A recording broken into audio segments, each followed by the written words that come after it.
In Matthew chapter 11, Jesus said, "Come unto me, all ye that labor and are heavy laden, and I will give you rest. Take my yoke upon you and learn of me, for I am meek and lowly of heart, and ye shall find rest unto your souls. For my yoke is easy, and my burden is light." Normally, when we read this verse, we think about oxen and how we're one ox and Jesus is the other, and he's going to help us carry our burdens. I'm not saying that's a bad interpretation. I just want us to consider an additional one. Right after this verse, and remember, there's no chapter breaks in the original text. Right after Jesus talks about the heavy yoke, he encounters Pharisees who challenge him about fence laws. There may be a connection between these two passages. On another occasion, in Matthew 23, Jesus said, "The scribes and the Pharisees sit in Moses' seat." In other words, they're giving out a bunch of laws. Jesus then says, "They bind heavy burdens and grievous to be borne."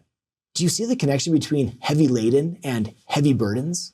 It's interesting to note that in ancient times, the Pharisees' fence laws were collectively known as the yoke of the law.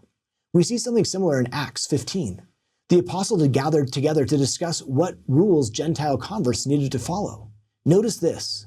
When there had been much disputing, Peter rose up and said unto them, "Why tempt ye God to put a yoke upon the neck of the disciples, which neither our fathers nor we were able to bear?" Again, we see the idea that a yoke is these extra rules and regulations.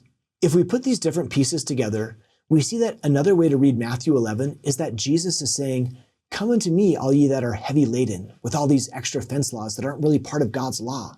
"Come unto me. My yoke is easy and my burden is light." My yoke is love God, love your neighbor. You can do this. Remember what President Uchtdorf said. One person's good idea, something that may work for him or her, takes root and becomes an expectation. It could be a great idea for that individual, but if a fence law becomes an expectation, then it's a problem. To see more videos like this one, simply search Seeking Jesus.